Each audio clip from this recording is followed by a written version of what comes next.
The Falcons, man. Walk in your trap, take over your trap. They really did. They walked into the trap on Creamsicle Day and took over the trap. The Falcons have not got enough credit on this show because I'll admit it, I have a confirmation bias. I thought the Bucs were the best team in the NFC South. I still think if they have Evans and Godwin, they could win the NFC South, but I don't think that's going to happen now, especially after you get swept by Atlanta. And I'm starting to see what the product that defense is putting on the field. When Winfield comes back, you think they'd be better. Kirk threw for a mile yesterday, regardless. Bunch of big plays. It's not a good matchup for you. That's evident to me. And, although the Falcons are probably anchored in January by the fact they can't rush the passer, I do think that anchors you. They do look like the team, if I'm being honest, that could probably win the South. Now, that's not me tucking tail on a take. I still believe if the Bucs are healthy, they've got a chance to win that division, but the Falcons have gone out there. I don't know if we should sleep on the Bucs, Chris. I got to say, obviously you get an emotional hangover losing Chris Godwin the way you did, losing Mike Evans. Those are the two best players on your team.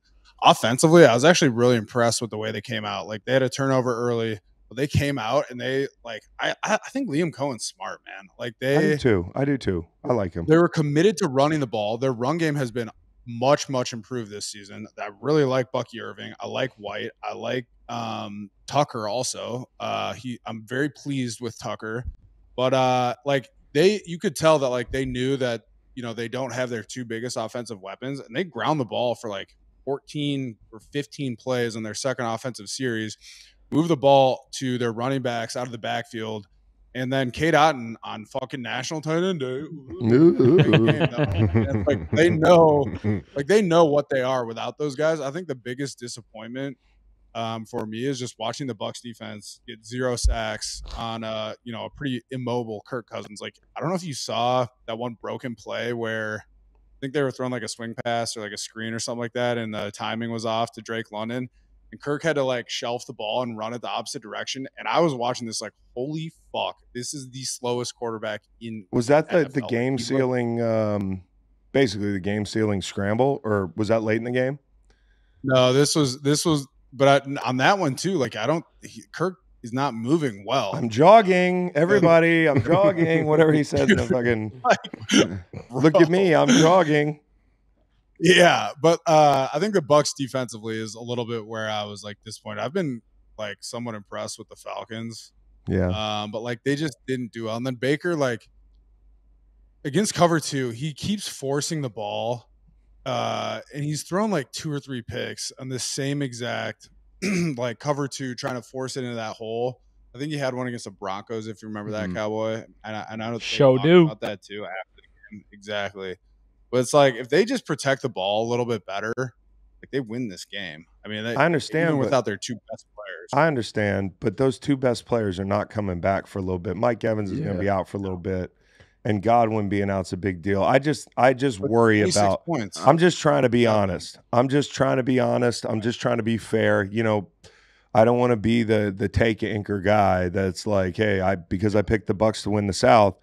What I'm seeing over the last 2 weeks, and really including now, Winfield was down in that game on Monday night or whatever, Thursday night, but they have not looked quite the same since those receivers went down. And as good as I think they were, I'm just telling you, I think they win that Ravens game if Evans comes down with that touchdown and they're up in that game.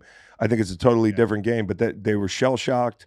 And then ultimately this week, it's a big adjustment to have to play without those 2 guys. And I'll just say this. Kyle Pitts looked like the guy they want him to be yesterday. And I guess Falcons fans understand that the twist of irony here is that on his biggest day, he also probably should have. He should have been the hero, the GOAT, because honestly, I think he fumbled that thing before the goal line, but they didn't really have a great angle. And I'm not saying make an excuse for the Bucs.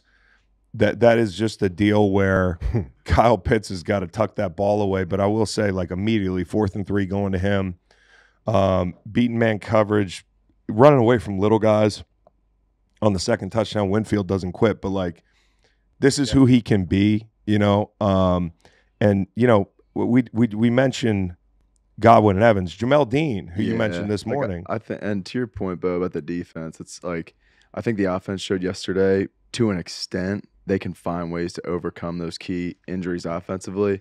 But Jamel Dean, especially the last couple weeks, going back to Baltimore too, they've really missed him. And I think until you have him back in the lineup, it's hard to see a path for them without all these guys in the picture. If they were playing defense like they played in years past, right, I would say, yeah, this team could win the West, but it's just going to be hard. And I like the run game. They I like need a rusher, man. They need a pass rusher. They need an edge rusher bad. Like Yaya is their best edge rusher. I think he got injured yesterday.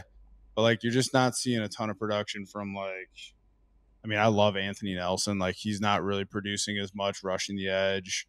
Vita, it's just hard because he's dealing with a couple guys in the middle every time. Defensively, like, you'd like to see him get a lot more pressure. But going back to their offense, bro, it's clear they're trying. Like, you see the fake punt attempt. Like, they understand that they need to do different things to keep drives going. I thought it was an awful fake punt attempt. Like, just from a look standpoint, I don't know why you would not kill that or just like fucking punt it. But like, it's clear. I think like they understand that they're missing their two guys they're trying to make up for, which is good. I just think they need more defensively. Yeah, and now the Falcons are 4-0 against the NFC South. So like they've got a commanding lead in the South, and that way, like, it's going to be hard if it comes down to a tie.